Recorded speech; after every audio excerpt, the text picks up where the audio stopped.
¿Puede un secretario sindical En ser esta despedido oportunidad por vamos a falta revisar la grave? casación laboral Veamos de la cómo Ley resuelve la Corte 682 Suprema. 22 del Santa, emitida por la Segunda Sala de Derecho Constitucional y Social Transitoria de la Corte Suprema de Justicia de la República del Perú, que dilucida el tema sobre si el trabajador que tiene protección del fuero sindical por ser representante de una organización sindical puede ser despedido cuando incurre en falta grave, para lo cual tenemos que, en este caso, el demandante interpuso su recurso de casación contra la sentencia de vista que confirmó la sentencia de primera instancia que declaró infundada la demanda sobre reposición laboral. Denuncia como causal de su recurso la infracción normativa por interpretación errónea del literal B del artículo 29 del texto único ordenado del decreto legislativo 728, aprobado por Decreto Supremo número 00397-TR. En cuanto al desarrollo del proceso, la Corte Suprema precisa que se interpuso una demanda donde se solicitó la nulidad de despido por causal prevista en el literal B del artículo 29 del Decreto Supremo 00397-TR y solicitó en consecuencia que se ordene su reposición a su puesto de trabajo en el cargo de asistente CAP con el pago de las remuneraciones dejadas de percibir y el reconocimiento de costos del proceso. En la primera instancia se declaró infundada la demanda al no haberse configurado la causal de nulidad de despido demandado y encontrarse acreditado que el cese del demandante obedeció a una falta grave cometida en agravio de su empleador. La segunda instancia confirmó la sentencia de primera instancia y señaló que el demandante incurrió en declaración injuriosa y de faltamiento de palabra en contra del personal de la empresa y de funcionarios de SUNAFIL, atribuyéndoles conductas delictivas a través de un programa televisivo. Ahora bien, como se ha declarado procedente la infracción normativa sobre interpretación errónea del literal B del artículo 29 del Decreto Supremo 00397-TR, la Corte Suprema tuvo a bien citar su contenido, el cual es el que sigue. Artículo 29 es nulo el despido que tenga por motivo B ser candidato a representante de los trabajadores o actuar o haber actuado en esa calidad. Es importante considerando cuarto de esta casación, puesto que hace un desarrollo genérico sobre el alcance sobre la nulidad de despido. Así, la Corte Suprema precisa que el despido nulo se configura cuando el empleador basa el despido en una causa ilícita lesionando derechos fundamentales. Esta forma de protección concebida permite salvaguardar el derecho a permanecer en el empleo siempre y cuando el supuesto de hecho se encuentre contemplado en la norma. Bajo esta premisa, nuestra legislación otorga protección para ciertos hechos como una forma de salvaguardar los derechos de los trabajadores que se encuentran inmersos en ciertas actividades particulares. En consecuencia, ha dispuesto que solo se configura la nulidad de despido cuando se presentan los supuestos previstos o tipificados en el artículo 29 del Decreto Supremo 00397-TR, entre los cuales se encuentra el despido promovido por la afiliación a un sindicato, la participación en actividades sindicales, ser candidato o representante de los trabajadores, actuar o haber actuado en esa calidad, y porque el trabajador presente una queja o participe en un proceso contra el empleador ante las autoridades competentes. En relación a la carga de la prueba sobre el despido nulo, la Corte Suprema sostiene que se debe tener en cuenta que en los casos en que se demanda la nulidad de despido, deberá tomarse en cuenta que la parte demandante no se encuentra liberada de su carga probatoria, sino que tiene la obligación de aportar indicios razonables que permitan establecer que su despido obedeció a alguna de sus causales de las causales de nulidad de despido previsto en el artículo 29 del Decreto Supremo 00397-TR. En este sentido, la carga probatoria del trabajador es indiciaria. Sin embargo, no está exonerado de probar la causal de nulidad que invoca, pues exonerarlo de esta obligación no solo sería contrario al texto expreso de la ley, sino que abriría el camino para que todo trabajador despedido fuese, por causa que fuese, alegar a la existencia de una causal de nulidad prevista en la ley. Con lo que obligatoriamente recaería en el empleador la carga de la prueba, llegándose a una situación irrazonable en la actividad probatoria en los procesos por nulidad de despido. En esta línea, entonces, la Corte Suprema sostiene que se puede afirmar que si el trabajador no prueba, por lo menos indiciariamente, la causal de nulidad de su despido, conforme la distribución de la carga probatoria prevista en el inciso B del numeral 23.3 del artículo 23 de la nueva Ley Procesal del Trabajo, el empleador deberá ser absuelto de la demanda conforme a lo previsto en el artículo 200 del Código Procesal Civil, aplicable de manera supletoria al proceso laboral. Otro punto interesante que hace referencia a la Corte Suprema es en relación al respeto mutuo en la relación laboral y lo explica de la siguiente manera. Dentro de la relación laboral, el respeto mutuo entre las partes es fundamental para su continuidad. Si tenemos en Así que cuando el empleador o sus representantes realizan actos que atentan contra la dignidad del trabajador, éste puede recurrir ante el Poder Judicial demandando el cese de tales actos o declararse indirectamente despedido, reclamando la respectiva indemnización conforme al inciso G del artículo 30 del Decreto Supremo 00397-TR, modificado por la Ley 27.942. De igual manera, cuando sea el trabajador el que ofenda la dignidad de su empleador o sus representantes, la empresa o institución donde labora puede sancionarlo de acuerdo a la gravedad e intensidad de los insultos o frases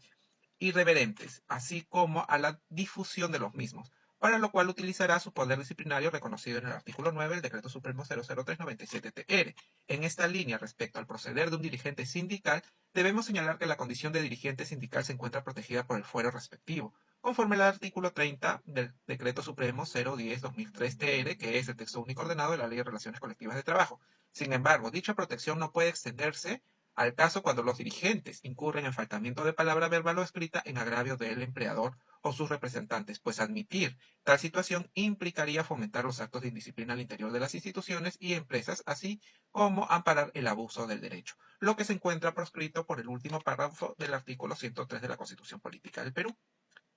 La Corte Suprema invoca la casación laboral 5481-2015 Lima Norte, de fecha 4 de noviembre de 2015, donde se ha señalado sobre el fuero sindical frente al despido lo siguiente: el despido por causa justa. La protección que el fuero sindical otorga a ciertos trabajadores no constituye una garantía de inmunidad frente al despido, por lo que resulta perfectamente posible que un trabajador amparado por el fuero sindical pueda ser despedido si se presenta una causa justa para ello, y siempre que la misma sea debidamente demostrada. En consecuencia, debe quedar claro que de surgir una de las causas del despido del trabajador prevista en el artículo 22 del Decreto Supremo 00397-TR sea relacionada con su capacidad o su conducta, la extinción del contrato de trabajo es procedente aun cuando el trabajador goce de fuero sindical. Por lo tanto, la Corte Suprema concluye que los dirigentes sindicales pueden ser despedidos si se prueba en juicio que han incurrido en una causa de despido, caso contrario, deberán ser readmitidos en sus puestos de trabajo. Ahora, en relación al caso concreto, se advierte que el recurrente denuncia la interpretación errónea del literal B del artículo 29 del Decreto Supremo 00397-TR, alegando que la Sala Superior, si bien le ha reconocido la condición de secretario general del Sindicato de Trabajadores de la empresa demandada, sin embargo concluye que las declaraciones vertidas en un medio de televisión, Canal 8, no fueron pronunciadas en el ejercicio de su cargo de dirigente, al no existir medio de prueba que acredite la invitación al programa, por lo que las declaraciones practicadas fueron a título personal, por no existir medio de prueba que acredite la autorización de la Asamblea para que el demandante expresara su opinión sobre la problemática existente, así como tampoco se ha acreditado que la Asamblea discutió previamente a la concurrencia del demandante la posición del sindicato.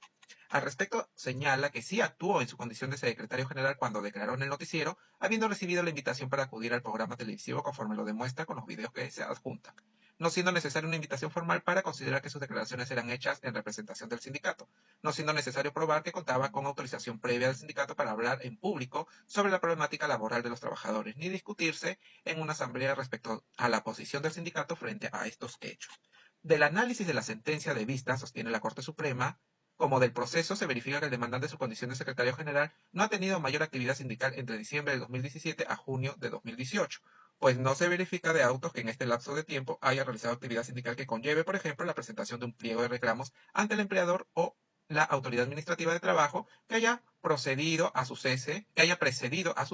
ocurrido el 16 de julio del 2018, no aportando indicios suficientes que acrediten que debido a su condición de dirigente sindical, secretario general, se le haya despedido. Pues al invocarse esta causal de despido no es suficiente acreditar la sola condición de dirigente, sino que se hace necesaria la presencia de elementos de prueba que acrediten la existencia de nexo causal entre la condición de dirigente y el despido mismo, exigencia que no se cumple en el presente caso, pues no existen elementos fácticos probatorios, como sería la existencia de medidas represivas por parte de la demandada de impedir el reclamo de los trabajadores, que precedan o coexistan a la decisión del despido del demandante. Por el contrario, la demandada aportó suficientes elementos que acreditan que la causa de despido del demandante obedeció a la comisión de una falta grave cometida en calidad de secretario general, conforme se verifica de las cartas de preaviso, de descargo y de despido, así como de lo declarado por el demandante en el proceso, habiendo quedado demostrado que este incurrió en la falta grave prevista en el literal F del artículo 25 del Decreto Supremo 00397-TR, esto es de haber concurrido el 28 de junio del 2018 a las instalaciones del programa de televisión Cablevisión San Jacinto, Cable 8,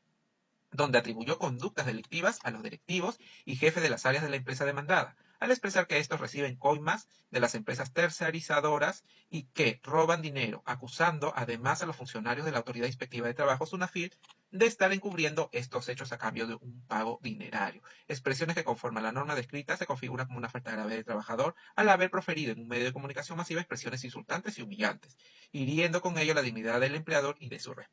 representantes. Conducta que ha mantenido a lo largo del proceso, pues en la audiencia de vista manifestó que mediante su posición de no retirar las palabras vertidas en dicho medio de comunicación. Por lo tanto, se determina que la decisión del despido del demandante no fue como consecuencia de su condición de dirigente sindical, sino por la comisión de una falta grave laboral. Cabe agregar que el recurrente, al denunciar la interpretación errónea de la norma bajo análisis, ha expresado en su recurso razones que han sido analizadas por el colegiado superior para estimar la causa justa de despido y que en el marco de la nulidad de despido ha requerido ser evaluado a efectos de verificar si la decisión de la demandada de extinguir el vínculo laboral atendió a la efectiva existencia de un hecho calificado como falta grave. Debiendo ser lo correcto y a efectos de que esta Sala Suprema pueda analizar el supuesto que regula el literal B del artículo 29 del Decreto Supremo 00397-TL, cuestionará las conclusiones expuestas por el órgano de revisión para desestimar la causal de nulidad de despido, situación que no ha presentado en el caso de autos. En consecuencia, la Corte Suprema estima que la Sala Superior no ha incurrido en interpretación errónea del literal B del artículo 29 del Decreto Supremo 00397-TR, por lo que declaró infundado el recurso de casación, no casaron la sentencia y finalmente puedo decir que esta resolución es muy importante porque muchos trabajadores que forman parte, son dirigentes sindicales o representantes de los trabajadores y tienen fuero sindical una protección sobre este derecho fundamental, consideran muchas veces que están eh, lejos de ser sancionados con el despido a pesar de haber incurrido en faltas graves. El hecho de tener esta protección frente a un derecho fundamental de ninguna manera puede suponer la impunidad ante la comisión de una falta grave, más aún cuando esta falta supone también la vulneración de la dignidad del empleador o sus representantes mediante una expresión efectuada a nivel masivo, como es la utilización de medios de comunicación, que también podría ser equiparable a la utilización de redes sociales. Ojo con ello, es un pronunciamiento ya que ha sido reiterado por la Corte Suprema y tengámoslo en cuenta. Saludos.